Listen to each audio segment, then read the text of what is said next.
बिस्मिल्लाहिर्रहमानिर्रहीम। अस्सलाम नाज़रीन, इरफान हाशमी आपको प्रोग्राम दो टोक में खुश आमदीद कहता हूँ और इस्लामाबाद से हमारे साथ मौजूद है इब्राहिम राय साहब। राय साहब अस्सलाम वालेकुम। वालेकुम अस्सलाम। राय साहब, आज सिर्फ एक ही खबर है, मुहर्रकात और इससे जुड़े हुए बहुत सारी खबरें इस खबर से जुड़ी हुई हैं, लेकिन राय साहब ये जो डील और फिर ढील और फिर दलील की बात अगर की जाए तो अब दलील भी आ गई। लोग बहुत सारी अफवाहों का बाजार गर्म कर रहे थे, अफवाहें फैला रहे थे। लोग लंदन आते हैं, उनकी मुस्कुराहटें अब कहीं गायब हो गई। अपनी मुस्कुराहटों को लेकर वो खुद भी गायब हो गए। उन्होंने अपने बयान बदल लिए। जावेद लतीफ़ साहब जो कुछ कहते रहे वो भी खामोश हो गए, नई तारीख दे दी गई। पहले भी खबरें लगती रही, लेकिन जो नुक्ता जिस पर हमने हमेशा एम्फेसाइज किया, और मैंने तो राय साहब इस पे बहुत दफ़ा बात भी की कि अगर पाकिस्तान के ताकतवर हलकों की तरफ से कोई बयान आ जाए या इस चीज़ को रद्द कर दें तो शायद फिर हालात डिफरेंट हो जाएं, क्योंकि एस्टेब्लिशमेंट के खिलाफ बातें होती रही हैं, एस्टेब्लिशमेंट के खिलाफ कीचड़ उछाला जाता रहा है, तनकीद की जाती रही है। और कौन करता रहा? हाउस ऑफ शरीफ करते रहे, क्योंकि ये गला भी पकड़ना जानते हैं लेकिन पैरों में गिरना नहीं जानते। गला पकड़ना सिर्फ ये जानते हैं। तो ये हालात हमने हाउस ऑफ शरीफ के देखे। माजी के अंदर आया साहब, एस्टेब्लिशमेंट पे तनकीद जब हुई और डॉन लीक्स का जब मामला था तो बहुत सारी प्रेस कॉन्फ्रेंसेस भी की गई और सब कुछ होता रहा। यानी काउंटर किया गया उन तमाम बातों को जो नून लीग की तरफ से आई। उस वक्त हुकूमत में थे तो प्रेस कॉन्फ्रेंसेस की रवायत मौजूद थी। तो मैं उस तनाजुर में ये कहता रहा कि जनाब होनी चाहिए, कोई ना कोई बात सामने आनी चाहिए, कोई रिएक्शन आना चाहिए। लेकिन खैर आज से रिएक्शन भी आया और हमें इस प्लेटफॉर्म के ऊपर आप हमेशा ये बात करते रहे कि इरफान कोई डील नहीं हो रही, ये सिर्फ और सिर्फ अफवाहें हैं। हम ये कहते रहे अफवाहें हैं। आज जो DG/ISPR हैं मेजर जनरल बाबर इफ्तिखार, उनकी जो स्टेटमेंट है, जो उनसे सवाल किया गया, मैं ये समझता हूँ कि जो बात हम कर रहे थे इसकी एक जो इंडोर्समेंट है वो भी हमारे सामने आ गई। राय साहब, पहले तो आपको मुबारक हो। आपकी जो रिपोर्टिंग थी और जिस बुनियाद के ऊपर आप ये बात करते रहे वो खैर बिल्कुल क्लियर हो गया। और प्रोग्राम में आगे जाने से पहले जो अल्फाज इस्तेमाल किए बाबर इफ्तिखार ने, जो पूछा गया तो अल्फाज क्या थे कि ये सवाल उन्हीं से पूछें जो डील की बात कर रहा है, तो उसी से पूछें कि कौन डील कर रहा है, डील के शवाहिद क्या हैं, क्या मुहर्रकात हैं। ऐसी कोई चीज़ नहीं, ये बेबुनियाद बातें हैं। इस मामले पर जितनी कम बहस की जाए उतना ही मुल्क के मफाद में बेहतर होगा। राय साहब, किसको पैगाम दिया इन्होंने और क्या हो क्या रहा है? डील तो नहीं हो रही, डील के साथ साथ क्या हो रहा है? देखें हाशमी साहब, अगर मियां नवाज शरीफ के साथ डील हो रही होती तो ये जो मुहर्रकात का लफ्ज़ इस्तेमाल किया DG/ISPR ने, ये बड़ा मानी खेज है। मुहर्रकात का मतलब ये है कि आखिर 3-4 हफ्ते में क्या ऐसे मुहर्रकात हुए या क्या वजूहात हुई कि शरीफ फैमिली के साथ इस्टेब्लिशमेंट की कोई डील हो जाए। और तासुर ये था कि पिछले 3-4 हफ्तों में, जिन 3-4 हफ्तों में ये अफवाहें फैलाई गईं, ये इतलात फैलाई गईं जानबूझकर, गलत फहमियाँ पैदा करने के लिए, बदगुमानियाँ पैदा करने के लिए प्राइम मिनिस्टर इमरान खान में और इस्टेब्लिशमेंट के दरमियान, तो इन 3-4 हफ्तों में क्या गैर मामूली हुआ शरीफ ख़ानदान की जानिब से? उन्होंने इस रियासत की क्या खिदमत की या पाक फौज की क्या खिदमत की? यानी वो मियां नवाज शरीफ जो जनरल कमर जावेद बाजवा पर नाम ले लेकर इल्ज़ामात लगा रहे थे, ये कह रहे थे कि उन्होंने 2018 के इलेक्शन में धांधली करवाई, फिर यहाँ तक कह रहे थे कि जनरल बाजवा के खिलाफ हम आर्टिकल 6 के तहत गद्दारी का मुकदमा चलाएंगे जब हम दोबारा इक़्तिदार में आएंगे। फिर उन्होंने रियासत मुखालिफ अनासिर के साथ मिलकर पाकिस्तान मुखालिफ तकरीरें की, फ़ौज मुखालिफ उनसे तकरीरें करवाईं और रियासत मुखालिफ अनासिर से मुलाकातें भी की। मरियम नवाज़ ने आज़ाद कश्मीर में फ़ौज मुखालिफ नारे भी लगवाए और ये भी कहा कि आज़ाद कश्मीर में अब मकबूजा कश्मीर की तरह फ़ौज से आज़ादी के नारे लग रहे हैं। तो पिछले 3-4 हफ्ते में क्या ऐसा चेंज आया कि इस्टेब्लिशमेंट का दिल इतना पसीज जाता और कुछ ऐसे मुहर्रकात पैदा होते कि इस्टेब्लिशमेंट कहती कि नहीं, अब मियां नवाज शरीफ ने हमारे लिए बहुत बड़ा कारनामा अंजाम दे दिया, इस मुल्क के लिए, इस रियासत की बहुत बड़ी खिदमत कर दी पिछले 3-4 हफ्ते में, और मुल्क के लिए कोई ऐसा ज़बरदस्त काम किया है जिसके नतीजे में हम अब मियां नवाज शरीफ को डील देते हैं, मियां नवाज शरीफ के मुकदमात ख़त्म करवाते हैं, मियां नवाज शरीफ की नाअहली ख़त्म करवाते हैं। तो इस हवाले से ये जो मुहर्रकात का लफ्ज़ है ये बड़ा अहम है और इसको समझने की ज़रूरत है कि बिटवीन दी लाइंस क्या कहा गया है। दूसरा, DGISPR ने यह भी कहा कि हमें यह भी मालूम है कि मुल्क के अंदर बैठे हुए कुछ लोग और मुल्क के बाहर बैठे हुए कुछ लोग इदारों को किस तरह निशाना बनाते हैं। इदारों को निशाना बनाना और शख्सियात को निशाना बनाना, अब जो शख्सियात का लफ्ज़ इस्तेमाल किया उन्होंने, वो किसके लिए इस्तेमाल किया? ज़ाहिर है कि army chief general Qamar Javed Bajwa के लिए इस्तेमाल किया, क्योंकि नून लीग और PDM का जो प्लेटफॉर्म था वो किसको निशाना बना रहा था? जनरल बाजवा को निशाना बना रहा था। और इससे पहले DGISI जो आपके साबिक थे जनरल फैज़ हमीद, उनको निशाना बनाया जा रहा था। तो DGISPR ने कहा हमें यह भी मालूम है कि कौन से लोग ऐसे हैं जो मुल्क के अंदर और मुल्क के बाहर फ़ौज के ख़िलाफ़ साजिशें कर रहे हैं। फ़ौज को, यानी इदारे का लफ्ज़ उन्होंने इस्तेमाल किया और इदारे का लफ्ज़ उन्होंने अपनी फ़ौज के लिए इस्तेमाल किया कि फ़ौज के ख़िलाफ़ और इस मुल्क के ख़िलाफ़ बैठ के साजिशें कर रहे हैं। तो बैरूने मुल्क कौन है इस वक्त मौजूद? बैरूने मुल्क किसकी जानिब उनका इशारा हो सकता है? जब वो कहते हैं कि अंदरूने मुल्क और बैरूने मुल्क जो लोग इदारों को निशाना बना रहे हैं, हमें उनके बारे में मालूम है, तो जो सवाल का कॉन्टेक्स्ट था, सवाल सियासी था, तो इसका जवाब भी जो आया तो उससे तो मुराद यही थी कि हमें मालूम है कि किस तरीके से पाक फ़ौज को किसने निशाना बनाया। और हम सब जानते हैं कि पाक फ़ौज को निशाना बनाने वाली शरीफ फैमिली थी। फिर ये जो अयाज सादिक यहाँ पर अफवाह साज फैक्ट्री जो उन्होंने खोली थी और ये कहा था कि जी मैं जब लंदन गया तो मुझे ऐसे हक़ाइक़ का इल्म हुआ मियां नवाज शरीफ के मुतल्लिक, और पूरा उन्होंने तासुर दिया कि मुझे मियां नवाज शरीफ के इस्टेब्लिशमेंट के साथ जो मुज़ाकरात हैं उस हवाले से कोई बड़ी कलीदी किस्म की इंफॉर्मेशन मिली है, और उस इंफॉर्मेशन की बुनियाद पर मैं ये कह रहा हूँ कि मियां नवाज शरीफ वापस आ रहे हैं। ये भी दावा कर दिया कि जनवरी में मैं दोबारा लंदन जाऊँगा और मियां नवाज शरीफ को वापस लेके आऊँगा।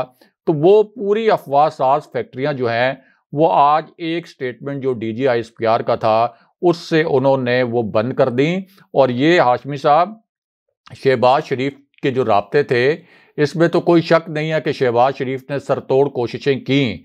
शहबाज शरीफ इस्लामाबाद जब जाते रहे कौमी असम्बली के इजलासों में शिरकत के लिए, तो उन्होंने रावलपिंडी के सैर सपाटे किए, भरपूर उन्होंने कोशिश की कि किसी न किसी तरीके से कुछ सिग्नल्स जो हैं वो रावलपिंडी भिजवाए जाएं। ख़ास तौर पर उन्होंने बड़े ही कनिंगली, जो एक कनिंग सियासत होती है कि DGISI के हवाले से एक जो सूरत-ए-हाल पैदा हुई उनकी तैनाती के हवाले से, तो उसका फ़ायदा भी उठाने की कोशिश की। लेकिन बार बार हम इसी प्लेटफॉर्म पर ये कहते रहे कि वो जो मामला था वो सॉर्ट आउट हो गया था। जनरल बाजवा ने प्राइम मिनिस्टर इमरान खान की बात से एग्री कर लिया था कि ठीक है DGISI के लिए 3 नाम आने चाहिए थे, और उसके बाद किसी किस्म का इख्तलाफ नहीं है। और ये जो बात की जा रही थी कि जनरल बाजवा की प्राइम मिनिस्टर से मुलाकातें नहीं होती, हर मुलाकात जो है वो रिपोर्ट नहीं होती, लेकिन जो सहाफ़ी हैं जो अमली सहाफ़त करते हैं, इसी प्लेटफॉर्म पर मैंने आपको बताया था कि जनरल बाजवा की पिछले 2 हफ्ते में 2 मरतबा मुलाकात हुई थी प्राइम मिनिस्टर से, और DGISI जो आपके नए हैं वो भी उन मुलाकातों में मौजूद थे। तो वो बात भी ठीक नहीं थी। फिर देखें DGISPR से ये सवाल भी किया गया कि सिविल मिलिट्री रिलेशनशिप कैसा है, तो उन्होंने कहा कि सिविल मिलिट्री रिलेशनशिप अल्हम्दुलिल्लाह बहुत ज़बरदस्त है। ये अल्फाज उन्होंने इस्तेमाल किए, इससे ज़्यादा मस्बत अल्फाज क्या हो सकते हैं। साथ ही उन्होंने कहा कि पाक फ़ौज तो हुकूमत का एक ताबे इदारा है और हुकूमत के अहकामात पर अमल करता है। तो अब आप बताएं कि जो लोग सिविल मिलिट्री ताल्लुकात में तनाव की बात कर रहे थे, रखने की बात कर रहे थे, अब उनके वो लॉजिक्स, वो दलाइल, वो जो अफवाहें हैं, वो जो इतलात फैलाने की कोशिश कर रहे थे मखसूस एजेंडे के तहत, अब वो उनकी अफवाहें कहाँ गई। फिर देखें कुछ ट्रिकी क्वेश्चन भी किए गए DGISPR से, मईशत के बारे में सवाल किया गया। अब जब ये सवाल किया गया तो बहुत से हल्कों की शायद ये ख्वाहिश थी कि DGISPR को इस तरह का स्टेटमेंट दे दें और ये कह दें कि मईशत के जो हालात हैं इनके ऊपर बड़ी तशवीश है फ़ौज को और फ़ौज का बड़ा कंसर्न है। लेकिन DGISPR ने क्या कहा? उन्होंने कहा कि ये मईशत के चैलेंजेस आज से नहीं हैं, बहुत अरसे से हमारे साथ चल रहे हैं। यानी उनका तासुर था कि ये कोई पहली हुकूमत नहीं है कि जिसको कोई माशी चैलेंज दरपेश है, बहुत अरसे से ये चैलेंजेस दरपेश हैं। लेकिन उसके बावजूद हमने अपना जो दिफाई सलाहियत है ना सिर्फ बरकरार रखी हुई है, बल्कि इस सलाहियत को हम बेहतर से बेहतर भी कर रहे हैं। और उन्होंने इस तासुर को रद्द कर दिया। ये जो अपोजिशन कहती है कि हुकूमत कौमी सलामती के लिए एक बड़ा ख़तरा बन गई है और स्टेट बैंक के ऊपर जो बिल आया है और इससे कौमी सलामती को ख़तरा हो गया है, तो उन्होंने इस तासुर को मुकम्मल तौर पर रद्द करते हुए कहा कि हमारे जो दिफाई अखराजात हैं और हमारा जो दिफा है उसके ऊपर इसका कोई इम्पैक्ट नहीं है और हम अपनी दिफाई सलाहियत को बेहतर से बेहतर कर रहे हैं। यानी हर तरीके से इस्टेब्लिशमेंट की जो पल्स है वो चेक करने की कोशिश की गई। सहाफ़ियों का काम ही ये होता है। हाशमी साहब बिल्कुल ठीक किया सहाफ़ियों ने, क्योंकि इस ब्रीफिंग में वरना बहुत से सवालात, एक ऐसा मौका था जहां इनकी वजाहत हो सकती थी तो तिश्नगी रह जाती। सहाफ़ियों ने महंगाई तक के ऊपर सवाल कर लिए, यानी ये भी कह दिया कि महंगाई है, महंगाई है तो इसके ऊपर जाहिर है कि फौज का क्या इससे अमल दखल है, लेकिन उस पर भी सवाल कर लिए। और डीजी आईएसपीआर बड़े हम्बल ऑफिसर हैं, बहुत प्रोफेशनल ऑफिसर हैं और उन्होंने बड़े हम्बली सारे सवालात के जवाबात भी दिए। और लुबे लुबाब ये निकला कि पहले मुहर्रकात बताएं और उन लोगों से कहें, सबूत दें, शवाहिद दें जो लोग इस किस्म के दावे करते हैं। अब मुस्लिम लीग नून को देखें कि सियानी बिल्ली खंबा नोचे। अब जिस वक्त उनको यह पता चल गया कि अच्छा डीजी आईएसपीआर ने तो डील की खबरों की तरदीद कर दी, तो वही मुस्लिम लीग नून जो खुद इन खबरों को बढ़ावा दे रही थी, वही मुस्लिम लीग नून जो अपने कैंप के सहाफ़ियों और अपने कैंप के दानिश्वरों के जरिए बार बार ये अफवाहें फैला रही थी। राना सनाउल्लाह कह रहे थे कि हम भी बहुत से लोगों से मिल रहे हैं। हमने उस दिन भी आपको बताया था कि राना सनाउल्लाह जावेद लतीफ़ से तो मिल सकते हैं और कोई राना सनाउल्लाह से नहीं मिल सकता। तो वो ये तासुर दे रहे थे कि हम भी इस्टेब्लिशमेंट के लोगों से मिल रहे हैं। अयाज सादिक ये तासुर दे रहे थे, जावेद लतीफ़ ये तासुर दे रहे थे। लेकिन अब मुस्लिम लीग नून कहती है कि बड़ा अच्छा किया डीजी आईएसपीआर ने कि डील की खबरों की तरदीद कर दी, क्योंकि हमारी डील जो है वो अवाम के साथ है। यानी एक दिन पहले तक एक दिन पहले तक तो आप लगे हुए थे कि डील हो रही है, मियां नवाज शरीफ वापस आ रहे हैं, जेल नहीं जाना पड़ेगा या कुछ हफ्ते के लिए जेल जाना पड़ेगा, मुकदमात ख़त्म हो जाएंगे, तायात नैली ख़त्म हो जाएगी। तो एक प्रेस कॉन्फ्रेंस से इनका पूरा जो डील का गुब्बारा है वो फट गया है। अभी आप देखेंगे कि 2-3 दिन सुकून रहेगा, लेकिन उसके बाद फिर ये अफवाहों का एक नया बाजार गर्म करने की कोशिश करेंगे। जी राय साहब, दूसरी जो बड़ी इंपॉर्टेंट बात थी वो ये कही गई कि शाम को प्रोग्राम्स में कहा जाता है कि इस्टेब्लिशमेंट ने ये कर दिया, वो कर दिया, सिविल मिलिट्री ताल्लुकात में कोई मसला नहीं, इस्टेब्लिशमेंट को इस मसले से बाहर रखें। अब सवाल सर ये पैदा होता है कि पाकिस्तान की इस्टेब्लिशमेंट को, पाकिस्तान के ताकतवर हलकों को खींच कर लाया जाता है और ये पहला मौका नहीं है। आपने इशारा किया उन सहाफ़ियों की तरफ से जो ये बातें फैलाते रहे, करते रहे और बड़ा कि जनाब कुछ होने वाला है, जिस पर वो सहाफ़ी जिनको किसी हद तक एक्सेस है और वो उसे तस्दीक करते रहे कि जनाब अगर ऐसा हुआ तो फिर आप क्यों इस निज़ाम की बात करते हैं। वो लोग जिन्होंने अफवाज पाकिस्तान को गालियाँ निकाली मुल्क से बाहर बैठ कर, और ये सिलसिला सिर्फ राय साहब सरबराहान की हद तक नहीं है जो गालियाँ निकालते हैं, नवाज शरीफ की हद तक नहीं है, बल्कि इनके जो करता धरता या इनके ज़ेरे तसल्लुत जो लोग हैं वो भी पाकिस्तान से बाहर बैठकर फेक अकाउंट्स के ऊपर पाकिस्तान के इदारों को गालियाँ निकालते हैं। तो ये लोग इस तरह ऑपरेट कर रहे हैं। आसिफ अली जरदारी साहब ने भी कहा कि हमसे फार्मूला पूछते हो, इसे निकालो फिर हमसे बात करना, और इस किस्म की बातें होती रही और अब ये आना इसलिए भी ज़रूरी था। लेकिन जो बात और इशारा किया गया प्रोग्राम्स की तरफ, सहाफ़ियों की तरफ, इस्टेब्लिशमेंट को इस मसले से बाहर रखा जाए, इस्टेब्लिशमेंट को सर इस मसले से ये कैसे बाहर रखा जा सकता है? यानी ये एक इनडायरेक्ट या डायरेक्टली प्रोग्राम्स जो एंकर्स हैं उनको कहा गया कि भाई आज के बाद बात ना करना, सहाफ़ियों को कहा गया कि भाई आज के बाद बात ना करना, क्योंकि हमारा इससे कोई ताल्लुक नहीं है, एक मैसेज कन्वे कर दिया गया। देखें, ये तो एक रिक्वेस्ट की गई, कोई हुक्मनामा नहीं जारी किया गया। बड़े पोलाइटली उन्होंने हम्बली कहा कि बेहतर ये है, मुल्की मफाद में है, क्योंकि जाहिर है कि देखें जब इस तरह की अफवाहें फैलें कि डील हो रही है, हुकूमत के मुखालिफ अनासिर से डील हो रही है, फ़ौज मुखालिफ अनासिर से डील हो रही है, और फ़ौज मुखालिफ अनासिर का एलिमेंट आप निकाल भी दें, सिर्फ अगर ये तासुर फैले कि इस्टेब्लिशमेंट यानी फ़ौज हुकूमत मुखालिफ अनासिर और हुकूमत की मुखालिफ अपोजिशन के साथ डील कर रही है, तो इसका लाजमी मतलब ये होगा कि हुकूमत के दरमियान और इस्टेब्लिशमेंट के दरमियान गलतफहमियां पैदा हो जाएंगी। हुकूमत ये सोचेगी कि ये हमारे मुखालफिन के साथ डील कर रहे हैं, हुकूमत उनके खिलाफ कोई इकदाम कर सकती है। जो एक पेज पर रहकर हुकूमत और इदारे इस मुल्क को आगे बढ़ाने के लिए कर सकते हैं, वो पूरा अमल मुतासिर हो सकता है। तो इस कॉन्टेक्स्ट में DGISPR ने कहा कि हमें ये जो सियासी मामलात हैं इसके अंदर ना घसीटें, और ये जो टॉक शोज़ हैं, जाहिर है कि टॉक शोज़ का पेट भी भरना पड़ता है, 1 घंटे का टॉक शो होता है, तो उसके अंदर फिर इसी तरह की बातें, चूँकि सियासतदानों ने इस तरह का तासुर दिया होता है, तो फिर उसी से रिलेटेड सवालात किए जाते हैं, उसी से रिलेटेड फिर जवाबात आते हैं, तो कहीं ना कहीं इस्टेब्लिशमेंट का जिक्र आ जाता है। और अब जो उन्होंने कहा कि हमें इस मामले में ना घसीटें, हमें बाहर रखें, और ये रोज़ाना जो टॉक शोज़ में फ़ौज का जिक्र होता है कि फ़ौज कोई डील दे रही है या ढील दे रही है, तो इससे हमें इदारे को भी नुकसान होता है, मुल्क को भी नुकसान होता है, अफवाह साजी की फैक्ट्रियाँ जो हैं वो चलना शुरू हो जाती हैं। तो एक मैसेज तो था मीडिया के लिए, लेकिन ये एक पोलाइट सी रिक्वेस्ट थी, ये कोई हुक्मनामा जारी नहीं किया गया। और आप देखें कि इस प्रेस कॉन्फ्रेंस के बाद भी जो हेडलाइंस थी और जो ख़ास तौर पर प्रोग्राम्स थे, उनके जो टाइटल्स थे, वो टाइटल्स और सवाल ही इस तरह के थे कि क्या डील हो रही है या नहीं हो रही। यानी 2 घंटे पहले DGISPR ने कहा कि हमें इससे बाहर रखें, लेकिन उसके बावजूद टॉपिक्स यही थे कि डील हो रही है या नहीं हो रही।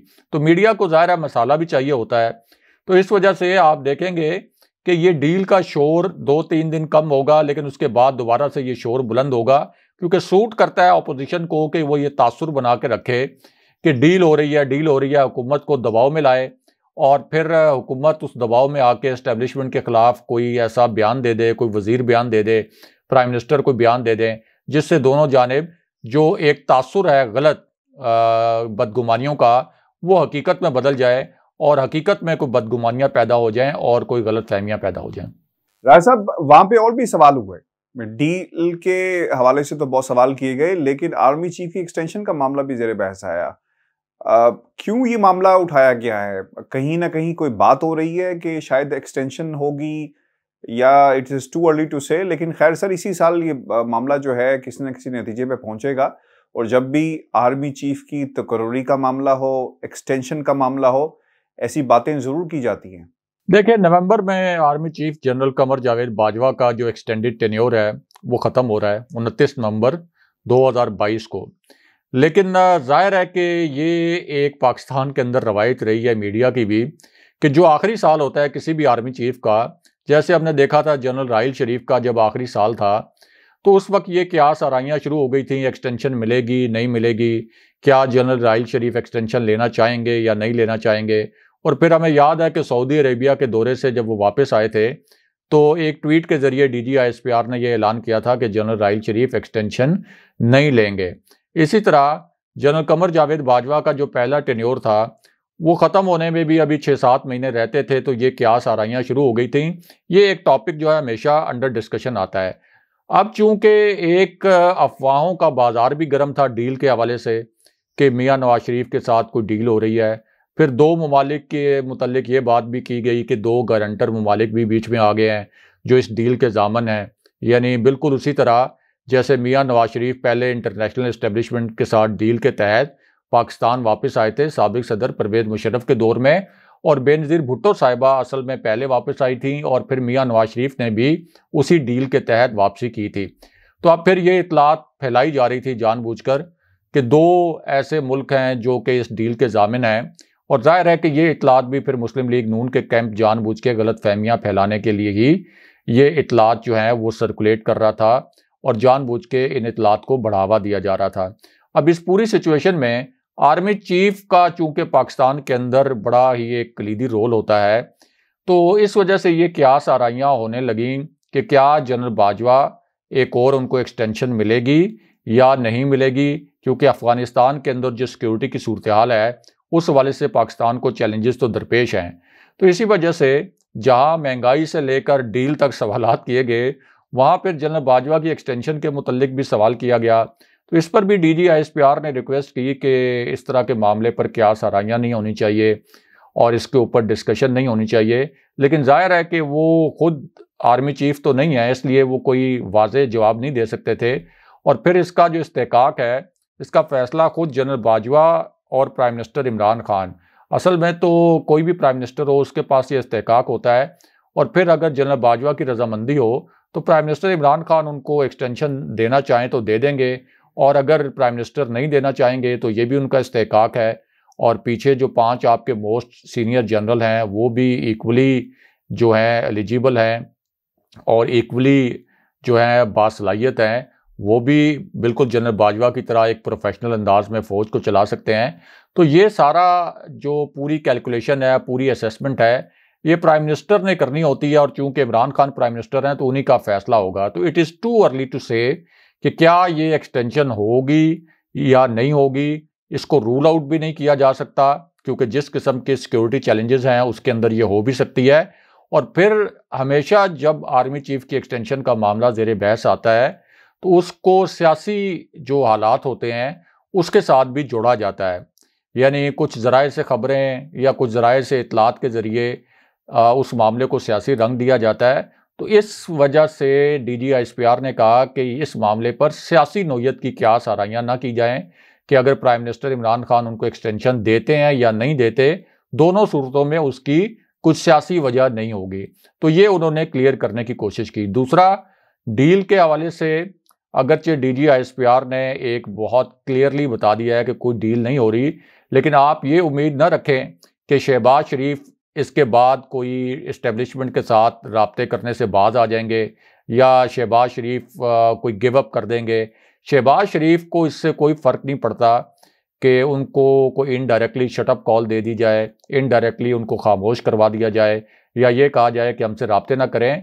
शहबाज शरीफ का हुनर ये है कि वो बैकडोर राब्ते, जिनको पाकिस्तान की सियासत में चोर रास्ता कहते हैं, उस चोर रास्ते में वो नकब लगाने की कोशिश करते रहते हैं और कोशिश करते रहते हैं कि किसी न किसी तरीके से कोई रिलीफ हासिल करने की कोशिश करें। तो बहरहाल शहबाज शरीफ की कोशिशें जारी रहेंगी, लेकिन अब तक जो शहबाज शरीफ की कोशिशें थीं उनके ऊपर कोई ग्रीन सिग्नल ना मिलने का सबसे बड़ा सबूत यह है कि पार्लियामेंट से PDM ने इस्तीफे इसलिए नहीं दिए कि PDM को पता था कि फ़ौज किसी भी आईनी बहरान का साथ नहीं देगी और ज़िमनी इलेक्शन हो जाएंगे। PDM ने अब तक लॉन्ग मार्च इसलिए नहीं किया क्योंकि शहबाज शरीफ का फीडबैक ये था कि फ़ौज इस लॉन्ग मार्च के नतीजे में हुकूमत का तख्ता नहीं उल्टाएगी, यानी PDM के साथ और अपोजिशन के साथ नहीं खड़ी होगी।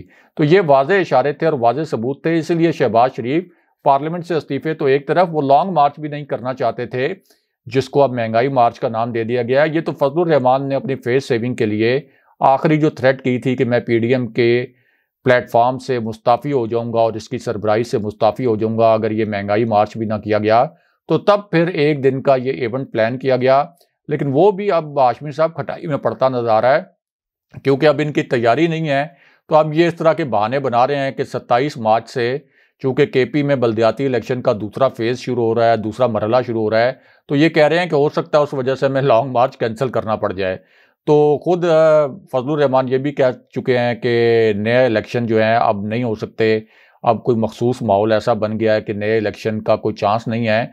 तो ये सारे इशारे ये इसी बात की जानिब इशारा करते हैं कि कोई डील नहीं हो रही और इमरान खान 5 साल पूरे करेंगे, ये हुकूमत भी 5 साल पूरे करेगी, और फिर देखते हैं कि अगले इलेक्शन में क्या होता है। राय साहब, ये जो बाढ़ वाला मामला है, कुछ वीडियोस मंजरेआम पर आई हैं और इस वीडियोस के अंदर देखा गया कि कुछ लोग तालिबान, जिसका कहा जा रहा है कि वो बाढ़ को उखाड़ रहे हैं और इसके ऊपर बड़ा ज़बरदस्त किस्म का प्रोपेगेंडा भी किया गया, इसकी तरफ वो इशारा करवाया गया है जिस हाइब्रिड वॉर की हम बात कर रहे हैं। अच्छा, वो क्या कहा गया? तर्जुमान जो पाकिस्तान आर्मी और पाक फ़ौज के जो तर्जुमान हैं उनकी तरफ से ये कहा गया कि पाक अफ़गान बॉर्डर पर बाड़ लगाने का काम 94% मुकम्मल हो चुका है। बाढ़ का मकसद लोगों को तकसीम करना नहीं, उन्हें महफूज बनाना है। इस बाढ़ को लगाने में शोहदा का खून शामिल है। ये अमन की बाढ़ है और इंशाल्लाह ज़रूर मुकम्मल होगी। और उन्होंने जो अफ़गानिस्तान की सूरत हाल है उसके हवाले से भी बात की और सूरत हाल संगीन इंसानी अलमी को जन्म दे सकती है। राय साहब, ये सारी बातें हो रही हैं अफगानिस्तान के अंदर। जब भी हमने देखा कि किसी किस्म की तब्दीली आती है, तब्दीली से मुराद ये है कि अगर वहाँ के हालात ख़राब होंगे तो इसका असर डायरेक्टली पाकिस्तान पे पड़ता है। जितना अफगानिस्तान पे पड़ता है उतना ही पाकिस्तान पे पड़ेगा। लोग नकल मकानी करेंगे तो बॉर्डर पर आकर पाकिस्तान में दाखिल होने की कोशिश करते हैं और ये सिर्फ आवाम की हद तक नहीं है, लोगों की हद तक नहीं है, बल्कि बहुत सारे शरपसंद अनासिर भी इस तरफ आने की कोशिश करते हैं। इसलिए बाढ़ का होना बहुत ही ज़रूरी था। बॉर्डर सिक्योरिटी और इतना बड़ा बॉर्डर है जिसकी निगरानी करना शायद इतना आसान ना हो, तो बाढ़ का होना बहुत ही ज़रूरी है। और अब खैर जो बयान सामने आ गया ऑब्वियसली, और जो वीडियोज़ आ रही हैं, मैं चाहूँगा कि इस हवाले से हमारे साथ खबर भी शेयर करें और उनकी हकीकत क्या है। देखें, डीजी आईएसपीआर ने तो प्रेस कॉन्फ्रेंस में एक सादा सा स्टेटमेंट दिया है जो आपने पढ़ दिया है। इस हवाले से मेरे पास एक अंदर की खबर भी है, और ये अंदर की खबर भी हमें अहम ज़राए से मिली। ये जब वीडियो हाशमी साहब सामने आई थी जिसमें देखा जा सकता था कि पाक अफगान सरहद पर कुछ तालिबान ऐसे हैं जिन्होंने बाढ़ उखाड़ी, बाढ़ को लपेटा, और उसके बाद उन्होंने कहा कि हम इस बाढ़ को उखाड़ेंगे। और वहाँ पे जो पाक फ़ौज के जवान थे उन्होंने बड़ा तामुल का मुजाहरा किया, उनको कुछ धमकियाँ वगैरह भी दी गई, लेकिन उन्होंने उस वक्त कोई रिएक्ट नहीं किया। लेकिन जब ये वीडियो वगैरह वायरल हुई तो उसके बाद हमारे ज़राए के मुताबिक एक बड़ा ही सख्त किस्म का पैगाम अफ़गान तालिबान को भेजा गया, और उनसे कहा गया कि एक तो इन अनासिर के ख़िलाफ़ कार्रवाई करें, दूसरा ये बात आप अपने जहन में रख लें कि ये बाढ़ एक ज़मीनी हकीकत है, और अगर आइंदा ये बाढ़ उखाड़ने की किसी भी अनासिर की जानिब से कोशिश की गई तो हम उसकी सख्त किस्म की सरकोबी करेंगे। इस मरतबा हमने तामुल का मुजाहरा किया कि दोनों जानिब कोई गलत फहमियाँ ना पैदा हो जाएं। हमारा ये भी ख्याल था कि तालिबान का अभी पूरा जो ये सरहदी इलाका है उसके ऊपर मुकम्मल कंट्रोल नहीं है, तो ये वजह थी हमारी कि हमने फौरी तौर पर कार्रवाई नहीं की। लेकिन इस बाढ़ के हवाले से किसी किस्म का कोई समझौता नहीं किया जाएगा। और हाशमी साहब, जब ये सख्त पैगाम अफ़गान तालिबान की हुकूमत को दिया गया तो उसके बाद फिर अफ़गान वज़ीर दिफ़ा ने खुद उस जगह का दौरा किया, वहाँ पे सिचुएशन को कंट्रोल किया। फिर अफ़गान वज़ारत दिफ़ा और पाकिस्तानी वज़ारत दिफ़ा के दरमियान इस मामले पर बड़ी डिटेल डिस्कशन हुई, और ये बताया गया कि ज़ीरो टॉलरेंस है इस बाढ़ के मामले पर, क्योंकि इस बाढ़ को लगाते हुए पाक फ़ौज के जवान और अफसरान शहीद हुए, और ये हो ही नहीं सकता कि दुनिया की कोई ताकत इस बाढ़ को अनडू कर दे। तो इस हवाले से एक बड़ा ही लाउड एंड क्लियर पैगाम भेजा गया, और उस पैगाम का असर इतना ज़्यादा था, ज़राए ने कहा कि तालिबान ने भी जिम्मेदारी का मुजाहरा किया उसके बाद, और फौरी तौर पर अपने अफ़गान वज़ीर दिफ़ा को उस जगह पर भेजा, और फिर तालिबान ने ये यकीन दहानी करवाई कि आइंदा ऐसा नहीं होगा, और हम इन अनासिर को भी हम इनके साथ बाज़पुरस भी करेंगे। और दूसरा, अफ़गान तालिबान ने अभी ये भी बताया कि हम अभी इतने मुनज़्ज़म नहीं हैं, ज़ाहिर है कि वहाँ पे अभी कमांड एंड कंट्रोल का सिस्टम इतना मौसर नहीं है, तो नीचे लोकल लेवल पर बिल्कुल मकामी सतह पर कोई तालिबान के जो छोटे मोटे कमांडर्स हैं या छोटे छोटे जो सेक्टर्स के कमांडर्स हैं वो कभी कभार इस किस्म के वाक़यात में मुलव्विस हो जाते हैं, हम उनके ख़िलाफ़ कार्रवाई भी करेंगे। लेकिन पाकिस्तान की जानिब से ये पहला सख्त पैगाम था जब से अफ़गानिस्तान की हुकूमत बनी है नई, यानी तालिबान की हुकूमत बनी है, और इस पर जो DGISPR ने पोलाइटली बताया कि ये एक इंटरनेशनल बॉर्डर है पाकिस्तान और अफ़गानिस्तान के दरमियान, और उस वक्त भी ये मैसेज कन्वे किया गया था कि बाढ़ लगाने का मकसद ये है कि यहाँ से दहशतगर्द, जो पहले इल्ज़ामात लगाए जाते थे कि यहाँ से कोई दहशतगर्द सरहद पार करके अफ़गानिस्तान में दहशतगर्दी ना करे, और अफ़गानिस्तान से दहशतगर्द सरहद पार करके यहाँ पे ना आए। 2700 किलोमीटर से ज़्यादा तवील बड़ा पेचीदा बॉर्डर है, तो जाहिर है कि पाक फ़ौज ने बड़ी कुर्बानियाँ देकर यहाँ पे फेंसिंग की है। और ये जो इससे पहले महमूद खान अचकज़ई भी पाक अफ़गान बॉर्डर और पाक ईरान बॉर्डर के ऊपर फेंस उखाड़ने की बात कर रहे थे, तो उस वक्त भी हमें याद है कि जनरल बाजवा ने कोयटा में जाके ये कहा था कि सवाल ही नहीं पैदा होता कि किसी को इस बाढ़ को नुकसान पहुंचाने दिया जाए। एक तरह की उस वक्त भी शटअप कॉल दी गई थी महमूद खान अचकज़ई को। तो इस वक्त अफ़गान तालिबान ने तो जिम्मेदारी का मुजाहरा किया, लेकिन अब पाकिस्तान ने यह तय कर लिया है कि बाढ़ के मामले पर कोई समझौता नहीं किया जाएगा। बहुत शुक्रिया राय साहब। व्यूअर्स, ये हमारा आज का शो था। अपने कमेंट जरूर भेजिएगा, चैनल को सब्सक्राइब करना मत भूलें। मुझे और इब्राहिम राय साहब को इजाज़त दीजिए। अल्लाह ने के बाद।